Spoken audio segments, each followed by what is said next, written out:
부활을 축하합니다. 사실 부활 신앙은 제 개인적으로는 제 신앙에 아주 중요한 터닝 포인트를 준 사건입니다. 저는 어머니 뱃속에서부터 교회를 다녔습니다. 그래서 늘 교회에서 그리고 집에서도 가정 예배를 드리고 심지어는 다녔던 초등학교가 서울 영락교에서 세웠던 대광초등학교였습니다. 그러니까 매일 수업 시작하기 전에 선생님이나 학생들 돌아가면서 기도하고 매주 한 차례씩 최소한 채플이 있고 심지어는 소풍도 우리는 영락기도원으로 갔습니다. 그런 그러니까 학교, 집, 교회 이렇게 신앙생활을 했는데요. 그런데 대학생이 되고 나서 명민한 그 지성인의 모습으로 교회를 바라볼 때 참 고민이 많았습니다. 멋있는 사람은 죄송하지만 교회 밖에 다 있는 것 같고요. 제 눈에는 교회 안에는 참 이상한 모습이 너무 많게 그렇게 느껴졌습니다. 그래서 사람들은 성경을 읽으면서 은혜를 받는다 그러는데 저는 성경을 읽기 전에는 예수님에 대해서 인상이 좋았거든요. 그런데 성경을 읽고 보니까 이게 하나같이 기적도 믿어지지가 않고 참 이게 어쩔 줄 몰랐습니다. 오히려 니체와 같이 신은 죽었다 이야기하는 철학자의 내용이 더 인간적으로 다가왔고 더 제 마음속에는 설득력 있게 다가왔습니다. 니체의 사신론, 신은 죽었다 정도가 아니라 사실은 포에르바하가 이야기했던 한 단계 더 나가는 살신론, 만약에 하나님이 신이 있더라도 그 신을 죽여버려라. 그래야 진정한 인간이 된다 하는 그런 생각이 오히려 젊은 저의 마음을 움직였습니다. 오히려 더 설득력 있게 다가오는 그런 철학적인 생각이었습니다. 성경을 집어 던지고 싶었습니다. 신앙을 버리고 싶었습니다. 어머니가 뱃속에 저를 가지셨을 때 만일 아들이라면 하나님의 종으로 바치겠습니다. 그렇게 기도하셨다는 서원 기도가 저를 괴롭혔습니다. 어머님 왜 나한테 물어보지도 않고 당신 마음대로 기도하셔서 내 인생 망치나 불평도 많았습니다. 효도하는 마음으로 신학을 공부했지만 내가 먼저 살아야 되겠기에 목사는 될 수 없겠다 생각하고 이거는 그만둬야 되겠다. 나부터 살아야겠다. 다 집어치워야겠다. 그렇게 결심했습니다. 근데 기왕에 그만둘 거 종교에 대해서라도 공부라도 좀 해보자. 그래서 많이는 아니지만 주섬주섬 책도 읽고 생각하고 고민도 해보았습니다. 그러고 보니까 다른 종교들은 다 설명이 되는 거예요. 이슬람 어떻게 시작돼서 어떻게 지금까지 역사적으로 이럴 수밖에 없었다는 게 다 설명이 되더라고요. 마호메트가 큰 제국을 이루었고 여러 가지 이런 역사의 갈등 가운데 지금 이 모습을 가질 수밖에 없었어요. 다 설명이 돼요. 불교도 역시 다 설명이 됩니다. 아주 고급 종교 철학이기 때문에 브라만 같은 계급이 그 뒤를 이어서 아주 찬란한 그 융성한 그런 문화를 이루었습니다. 물론 종교라고 할 수는 없습니다만 유교만 하더라도 공자 맹자의 사상, 공맹사상 아주 높은 수준의 윤리 철학이고요. 그리고 그의 공자와 맹자의 제자들 역시 훌륭한 사람들이었습니다. 그런데 유독 기독교만이 이게 설명이 안 되는 겁니다. 30세 난 청년 목수가 그저 어부 출신을 중심으로 한 갈릴리 그저 배우지 못한 아그람마타 문법을 모르는 사람들 몇 명, 10여 명, 12명 데리고 이제 포교 활동을 했습니다. 기적도 나타났고 인기도 있어서 사람들이 유대인의 왕으로 세우고자 좀 인기도 누렸습니다마는 결국은 정치범으로 몰려서 십자가에 달려 죽었습니다. 그리고 제자들은 다 뿔뿔이 흩어졌습니다. 더 안심한 거는 예수님 잡히시기 며칠 전만 하더라도 제자들이 누구는 우편에 누구는 좌편에 자리 싸움하던 사람이었습니다. 12제자 중에 한 사람이 예수를 팔았고 수제자라고 하는 베드로도 예수님을 모른다고 부인했습니다. 자, 그러면 이야기는 여기서 끝나야 되는데 채 2달이 안 돼서 사람들이 변하는 겁니다. 그것도 어디 자기 고향에 처박혀서 말씀을 전했다는 얘기가 아니고 목숨을 내놓고 예루살렘 한복판에서 그렇게 복음을 전했다니 뭔가 계기가 있었을 텐데 그게 뭐였을까? 3년 동안 예수님 따라다니는 게 너무 억울하고 분해서 그러면 우리가 예수가 부활했다 이렇게 얘기하자. 시체를 숨겨놓고 여러분 그것도 그렇지. 아니 뿔뿔이 흩어졌던 사람이 그래 거짓말을 위해서 다 한 사람도 배반하지 않고 목숨을 바칠 수 있겠습니까? 그러고 보니까 제자들이 나중에 무슨 뭐 한 자리를 차지한 것도 아니고 돈을 많이 번 것도 아니고 저 같으면 잘 믿기 좋게 만들 텐데 이거 믿으면 좋다. 복 많이 받는다. 천국 간다. 그럴 텐데 복음을 받으면 고난을 많이 당할 거라고 하고 죽은 사람이 살아났다고 하고 왜 이렇게 만들어 놓냐 하는 겁니다. 그래서 예수는 진짜로 부활하셨구나. 예수의 부활이 믿어지고 나니까 모든 기적이 다 설명이 되는 겁니다. 그전에는 고민이 많았거든요. 오병이어로 5,000명을 먹이셨다 그러면 분명히 불어났을 텐데 예수님이 제자들한테 줄 때 불어났을까? 제자들이 5,000명한테 줄 때 불어났을까? 고민한 게 너무 많았거든요. 근데 예수의 부활이 믿어지고 나니까 모든 기적이 믿어졌습니다. 그리고 오히려 좀 아이러니컬하게도 믿지 않는 사람들의 믿음이 더 크게 보이더라고요. 무슨 말인고 하니 예수님을 안 믿으려면 더 큰 믿음이 필요하겠더라고요. 예수님이 하나님의 아들 아니면 미친 사람이든지 성령으로 잉태하지 않으셨으면 마리아가 바람을 폈든지 예수의 부활을 안 믿으려면 예수의 제자가 사도들이 다 사기꾼이라는 걸 증명해야 되는데 저 안 믿는 사람은 더 믿음이 더 크구나 그런 생각을 하게 됐습니다. 그런데 오늘 성경은 부활을 역사적인 사건으로만 설명하는 게 아닙니다. 이것을 성도의 부활로 그렇게 설명하고 있습니다. 우리가 읽은 고린도전서 15장은 부활장이라고 알려진 성경입니다. 고린도전서 13장을 사랑장이라고 하는 것은 다 아는데 고린도전서 15장을 부활장이라고 아는 것은 우리가 좀 그거에 비해서 부족한 것 같습니다. 고린도전서 15장은 대단히 중요한 부활장입니다. 전체가 부활을 이야기하고 있습니다. 그런데 오늘 고린도전서 15장의 목적은 예수 그리스도의 부활을 설명하고자 하는 것이 아닙니다.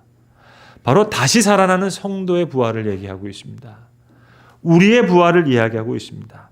그래서 16절과 19절에 말씀하시기를 만일 죽은 자가 다시 살아나는 일이 없다면 그리스도께서 다시 살아나신 일이 없었을 터이요. 만일 그리스도 안에서 우리가 바라는 것이 다만 이 세상의 삶뿐이면 모든 사람 가운데 우리가 더욱 불쌍한 자이니라. 가로 열고 목사는 최고로 불쌍한 자이니라. 고린도전서 15장 이건 성도의 부활에 대한 말씀입니다. 그래서 보라 내가 너에게 비밀을 말하노니 우리가 다 잠잘 것이 아니요 마지막 나팔에 순식간에 호련히 변화하리니 나팔 소리가 나매 죽은 자들이 썩지 아니할 것으로 다시 살아나고 우리가 변화되리라. 이 썩을 것이 썩지 아니할 것을 입고 죽을 것이 죽지 아니할 것을 입으리라 할 때 바로 그때 사망이 삼킨 바 되리라 하시는 기록된 말씀이 이루어지리라. 그러면서 하시는 말씀 사망아 내 승리가 어디 있느냐? 사망아 너가 쏘는 것이 어디 있느냐? 자, 그런데 문제는 도대체 우리가 어떻게 부활한 건가? 이건 더 믿기 어려운 거예요. 예수의 부활보다. 우리 지금 몸뚱아리가 이게 이렇게 있는데 이게 어떻게 부활할 건가? 그래서 오늘 우리가 본문으로 삼은 35절로부터 49절은 그러한 많은 궁금증, 문제, 질문, 의문에 대한 답변을 주는 그런 구절입니다. 도대체 우리가 몸이 어떻게 변하는가? 고린도 교회 교인들이 이걸 궁금해하고 있었어요. 이건 고린도 교회 교인들만 가지고 있는 것이 아니라 저와 여러분에게도 수많은 궁금증이 있습니다. 우리가 지금 점잖게 얘기를 안 해서 그렇지 속에는 궁금점이 많다고요. 주님 분명히 말씀하셨잖아요. 내가 너희를 위해서 거처를 예비하러 가노니 가서 거처를 예비하면 내가 다시 와서 너희를 나 있는 곳으로 데려가리라. 2000년 전에 하신 말씀이거든요. 아니 요즘 아파트도 2년 하면 뚝딱하고 다 짓던데 예수님 무슨 그렇게 대단한 리조트를 지으시는지 아니 창세기 보면 천지 창조도 7일 만에 이루어졌는데 도대체 이게 지금 시간이 어떻게 되는 건가? 이미 돌아가신 분은 지금 도대체 어디 계신가? 베드로는 지금 그러면 예수님과 함께 2000년 동안 천국에 계시는 건지 이게 보통 헷갈리는 게 아닙니다. 여러분, 우리가 이해할 수 있는 차원은 지금 우리 시간과 공간에 매여 있는 이 3차원, 이게 우리의 차원입니다. 한 차원만 높아지면은요, 4차원, 5차원, 6차원, 7차원, 도저히 상상할 수 없는, 도저히 이해할 수 없는 그런 세상입니다. 여러분, 이거 과학적으로도 설명할 수 있잖아요. 만약 제가 오늘 여기서 빛의 속도로 우주를 다 여행하고 돌아와요. 그러면 제 아들이 저보다 더 늙어지고 저는 제 아들보다 젊어집니다. 과학적으로 양자역학으로 설명할 수 있는 거예요. 그러니까 지금 이 시간과 공간이 아닙니다. 지금 경험하고 있는 이 시간과 공간은 이건 다 창조된 피조세계예요. 시간도 창조된 피조세계예요. 새로운 창조란 다른 차원의 새로운 창조입니다. 새 창조입니다.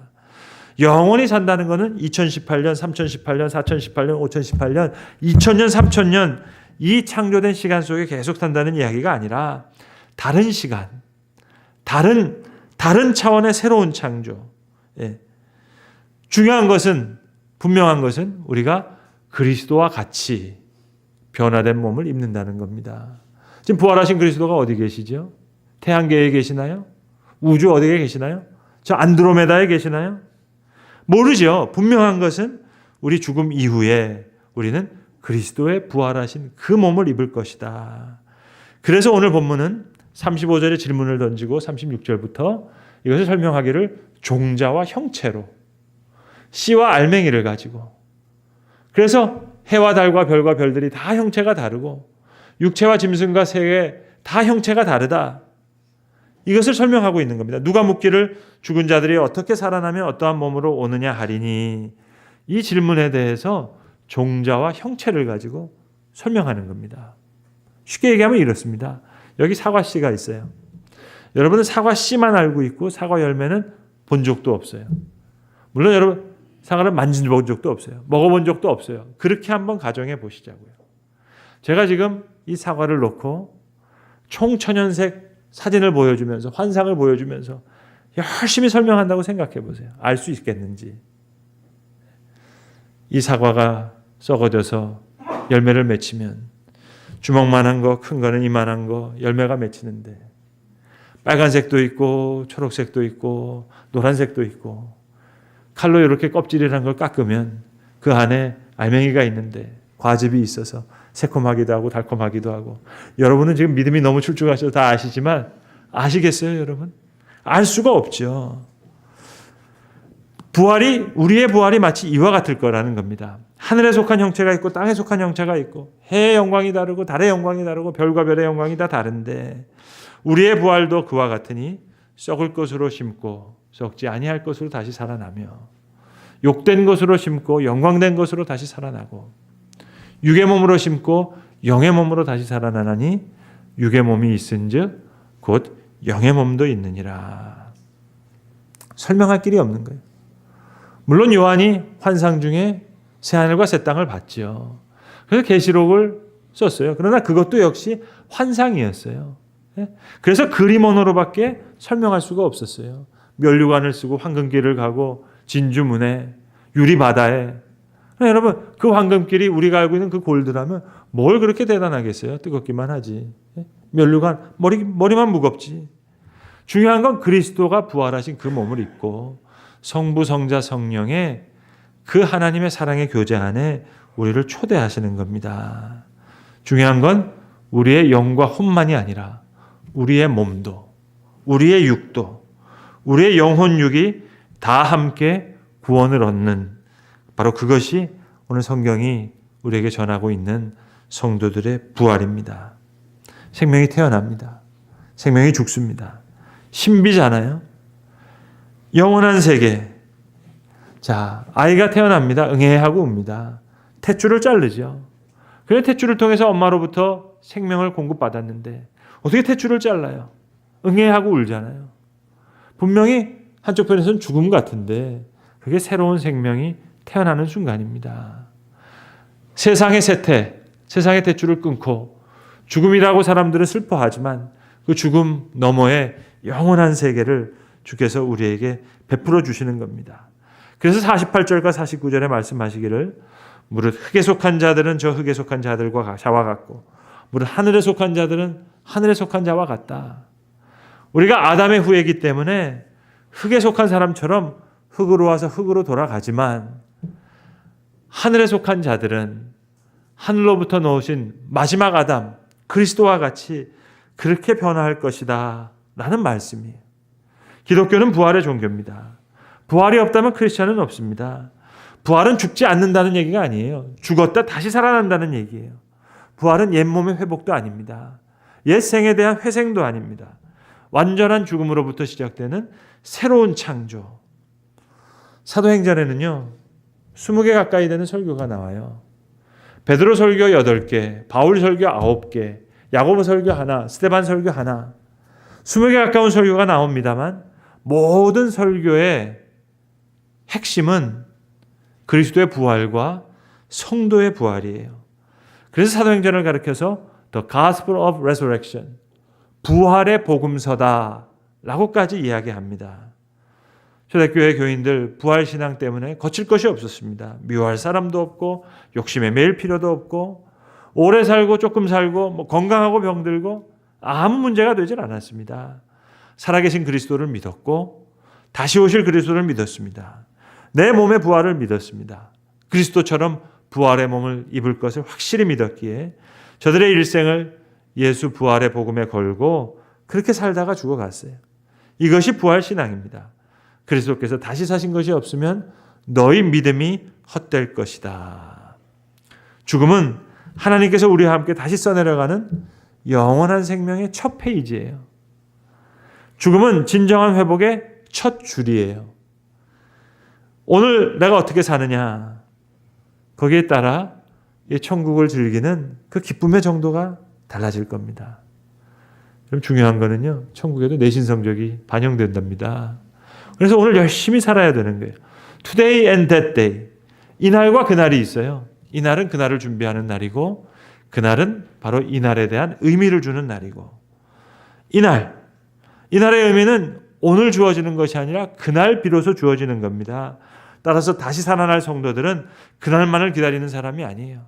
오늘을 누구보다도 열심히 살아내는 사람입니다. 언젠가 미국 그 남부 지역을 여행하다가 모라비안 교회의 교구가 운영하는 교회 묘지를 가본 적이 있습니다. 그들은 묘지라는 말도 안 써요. 하나님의 밭, God's acre라는 말을 씁니다. 안장한다는 말도 쓰지도 않고요. 묻는다라는 말도 쓰지 않습니다. 심는다라는 말을 써요. 마치 씨를 파종하듯이 그렇게 묻습니다. 그리고 묘지가요. 성가대 좌석처럼 이렇게 돼 있어요. 그러니까 부부가 같이 돌아가셔도 부부에 같이 묻는 것이 아니라 여성은 소프라노 알토 중에 하나, 남성은 테너 베이스 중에 하나. 어린아이가 죽을 경우가 있잖아요. 그럼 children's choir 차례대로 그렇게 묻더라고요. 너무 감동적이었습니다. 그리고 전에 듣기로는 부활절 새벽에 온 교우들이 여기 와서 이스터 선라이즈 서비스를 드린다는 거예요. 태양이 떠오르는 걸 보면서 거기서 부활 찬송을 들으면서 부활 예배를 드린다 하는데 정말 그런 곳에서 부활절 예배 드려보고 싶더라고요. 우리는 지금 팔팔하게 살아있는 사람이랑 예배 드리니까 이게 별로 은혜가 안 되는 거예요, 여러분. 백합화를 하나씩 갖고 와서 무덤에 놓고 부활 찬송을 드리는 이스터 선라이즈 서비스. 생각만 해도 너무 감동적이더라고요. 여러분, 인천은 남쪽 지방에 비해서 북쪽에 있어서 우리는 개나리도 좀 한 달 늦게 피는 것 같고 벚꽃도 그렇고 진달래도 그런 것 같아요. 자, 그러나 여러분, 제주도에서 첫 번째로 벚꽃이 피었다 그러면 우리는 알잖아요. 이제 곧 우리가 사는 이곳에서도 벚꽃이 피겠구나. 그리스도께서 잠자는 자의 첫 열매가 되셨습니다. 우리가 그렇게 변할 거라는 거예요. 우리는 지금 첫 열매밖에 알지 못해요. 우리도 그와 같이 변할 것이다. 제가 매년 연세대학교 채플에 1학년 한 번씩 1년에 한 번 불러주셔서 설교를 하러 가는데요. 아주 공교롭게도 부활절 그 어간에만 저를 불러주시더라고요. 뭐 특별히 그렇게 계획하신 것 같지 않아요. 교목실에서. 근데 공교롭게도 매년 그렇게 부활절 주일날 가게 되는데 저는 그게 너무 감사합니다. 왜요? 부활이 어떻게 보면 기독교 신앙의 핵심이거든요. 저희가 3월 셋째 주에 교회 창립 예배를 드렸습니다마는 사실은 저희 교회 창립 주일은 부활주일입니다. 2010년 4월 4일 부활절 오후에 예배를 드렸습니다. 그러니까 부활이 없다면 교회도 의미가 없고 부활이 없다면 성도도 의미가 없는 거예요. 부활이 없다면 목사 같은 사기꾼이 어디 있겠어요, 여러분? 부활 속에 믿음의 핵심이 다 들어있는 겁니다. 부활의 증인은 이 세상은 상관하지 않고 저 세상만 바라는 사람이 아닙니다. 부활 속에는 가장 강력한 복음적 윤리도 다 포함되어 있어요. 그러니까 여러분 평생 살 분들인데 빨리빨리 불화하신 분들 있으면 빨리빨리 화해하시고 빨리빨리 사랑하시면서 사세요, 여러분. 천국의 상이 오늘의 삶에 달려있는데 그럼 우리가 어떻게 살아야 되겠습니까? 열심히 살아야죠. 누군가가 나를 기다려주고 계신데 존귀한 분이 나를 기다려주고 계신데 함부로 살 수 있겠습니까? 여러분 한 사람만이라도 이 세상에서도요 나를 기다려주는 사람이 있다면 세상 살만 나는 겁니다. 근데 주께서 나를 기다리고 계세요. 부활하신 주님이 나를 기다리고 계세요.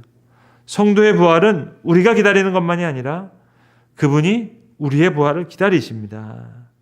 이 부활의 선물과 함께 도저히 믿을 수가 없는 이 귀한 복의 소식을, 부활의 소식을 믿을 수 있다는 믿음의 선물, 이거 하나님께서 주신 우리에게 허락하신 큰 선물인 줄로 압니다. 그리스도의 부활을 축하하고 또 성도들의 부활을 축하하면서 오늘 말씀을 마치고자 합니다. 기도하겠습니다. 아버지 하나님, 잠자는 자의 첫 열매가 되어주셔서 오늘도 우리에게 귀한 부활의 소식으로 함께하여 주신 것을 주님 감사합니다. 주님께서 우리를 기다려주고 계시고 또 그날을 오늘 우리가 기다리게 하시고 우리를 기다리시는 주님을 사모하며 오늘도 부활의 증인으로 온전한 약속의 증인으로 그렇게 살아가게 하시옵소서. 우리 주 예수 그리스도의 이름으로 기도합니다. 아멘.